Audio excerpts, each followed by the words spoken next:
ধন্যবাদ। প্ৰথমে মই প্ৰতিজন সংগ্ৰামী সতীৰ্থক ধন্যবাদ জ্ঞাপন কৰিছো যে ইমান আচলতে প্ৰখৰ ৰ'দত আপোনালোকে সকলোৱে নিজৰ ঘৰৰ সকলো কাম বন এৰি আচলতে আমাৰ জনগোষ্ঠীটোৰ যি দাবী জনজাতিকৰণ স্বায়ত্তশাসন আৰু আহোমলেণ্ডৰ যি দাবীটো আজি ওলাই আহিছে মই সকলোকে সংগ্ৰামী সতীৰ্থসকলক আজি মই ধন্যবাদ জ্ঞাপন কৰিছো। গতিকে আমি পুনৰ এটা শ্লোগানেৰে কথাখিনি আৰম্ভ কৰিম। তাই আহোম যুৱ পৰীক্ষা তেওঁলে তাই pop তেওঁলে No resting nowhere. No resting nowhere. We want a homeland. BJP Sarkar high. Himanta Biswa Murdabad. Narendra Modi Murdabad. Thy path only. Thy path long life. ধন্যবাদ।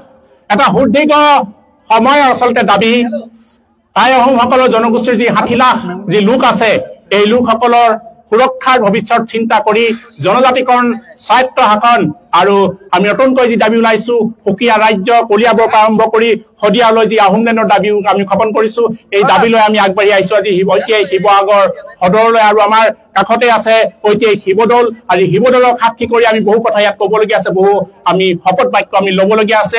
আমি এই শিৱদৌলৰ কাষৰ পৰাই আচলতে দিছপুৰত বহি থকা হিমন্ত বিশ্ব শৰ্মা আৰু দিল্লীত বহি থকা নৰেন্দ্ৰ মোদীক আমি হুঁচিয়াৰ কৰিব বিচাৰিছো।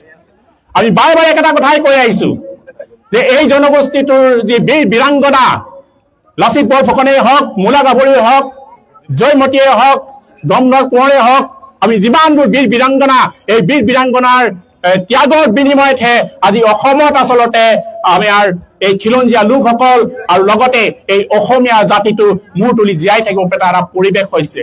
আমি বুজি লোৱাটো ভাল আৰু বুজাই দিয়াটো ভাল। দিল্লীত বহি থকা নৰেন্দ্ৰ মোদী আৰু হিমন্ত বিশ্ব বুজাই দিয়াটো ভাল যে এই জনগোষ্ঠীটোৰ কাৰণেহে বিজেপি চৰকাৰে আজি দিছপুৰত গাড়ী দখল কৰিব পাৰিছে। সৰ্বানন্দ সোণোৱালে বুজি লোৱাটো ভাল। তেওঁ মুখ্যমন্ত্ৰী হোৱাৰ মূল কাৰণটো এই জনগোষ্ঠীৰ ত্যাগৰ বিনিময়ত তেওঁ মুখ্যমন্ত্ৰী হ'ব পাৰিছে। এই কথাবোৰ বিজেপি চৰকাৰে বুজি লোৱাটো ভাল। যদি আহোমসকলৰ নেতৃত্বত যদি মোগলক যদি পৰাস্ত নকৰাহেঁতেন এই অসম কিন্তু বাংলাদেশলৈ ৰূপান্তৰিত হ'লহেঁতেন আৰু এই বাংলাদেশত হিমন্ত বিশ্বৰ দৰে নেতাই কিন্তু মুখ্যমন্ত্ৰী হ'ব নোৱাৰিলেহেঁতেন। হয়নে নহয় ৰাইজ? সৰ্বানন্দ সোণোৱালৰ দৰে মানুহ কিন্তু এই বাংলাদেশত মুখ্যমন্ত্ৰী হ'ব নোৱাৰিলেহেঁতেন। হয়নে নাই? আহোমসকলৰ ত্যাগৰ বিনিময়ত এই চৰকাৰে আজি গাড়ী দখল কৰিছে। এই কথাটো খুব স্পষ্ট কথা। গতিকে আমি কৈ আহিছো যে এয়া এটা আমাৰ সাংবিধানিক প্ৰদত্ত অধিকাৰ যি জনজাতিকৰণ আচলতে ভাৰতীয় সংবিধানৰ ভিতৰত আৰ্টিকল 342 যোগেদি আমি দাবী কৰি আহিছো।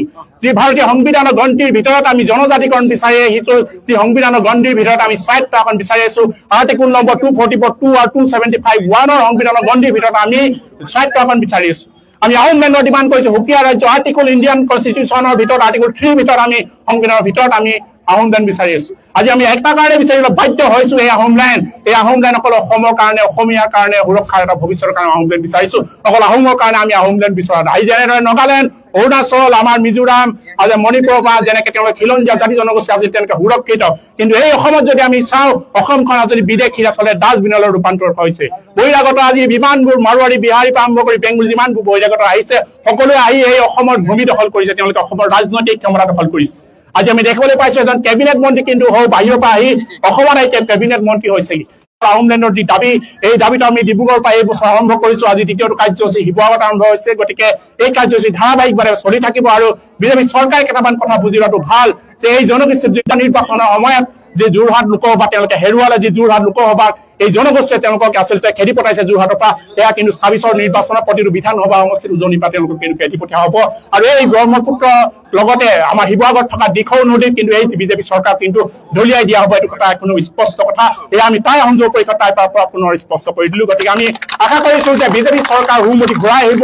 বিজেপি চৰকাৰে জ্ঞান আচলতে যে তেওঁ জ্ঞানৰ লাফাৰ বিলুপ্তি হৈছে জ্ঞানৰ তেওঁলোকে আকৌ তেওঁলোকে গ্ৰহণ কৰিব তেওঁলোকে অধ্যয়ন কৰিব বুৰঞ্জী পঢ়িব যে এই জনগোষ্ঠীটোৰ কাৰণেহে তেওঁলোকে আজি দিছপুৰত আচলতে গাদী ৰখাৰ প্ৰয়োগ কৰিছে এতিয়া অসমত মাত্ৰ এটা নতুন আচলতে ট্ৰেণ্ড হৈছে এতিয়া মানে এতিয়া হিতাধিকাৰী সৃষ্টি কৰা এটা ট্ৰেণ্ড আৰম্ভ হৈ গুচি গৈছে এতিয়া অসমৰ ৰাজনীতিত এটা গৰু আৰু গাহৰি ৰাজনীতি আৰম্ভ হৈছে এতিয়া অসমৰ ৰাজনীতিত গুৰু আৰু গৰু চোৰৰ ৰাজনীতি আৰম্ভ হোৱা দেখিছো কিন্তু মূল যি দাবী এই জনজাতিকৰণ স্বায়ত্ব শাসন আৰু আহোম লেণ্ডৰ দাবীৰ ক্ষেত্ৰত কিন্তু কোনো চৰকাৰে এই বিজেপি চৰকাৰ আৰু আমাৰ দক্ষ মুখ্যমন্ত্ৰী বুলি কৈ থকা সাধাৰণতে লোকে আমি নকওঁ দক্ষ মুখ্যমন্ত্ৰী যিসকলে কয় দক্ষ মন্ত্ৰীয়ে কিন্তু সম্পূৰ্ণৰূপে তেওঁলোকে কিন্তু কোনো ধৰণৰ দক্ষতা দেখাব পৰা নাই সম্পূৰ্ণ বিফল হৈছে বুলি আমি হিমন্ত বিশ্বক আহ্বান জনাইছো গতিকে এই বিভাগৰ পৰাই আমি পুনৰবাৰ কওঁ বিজেপি চৰকাৰ মুৰ্দাবাদ বিজেপি চৰকাৰ বিজেপি চৰকাৰ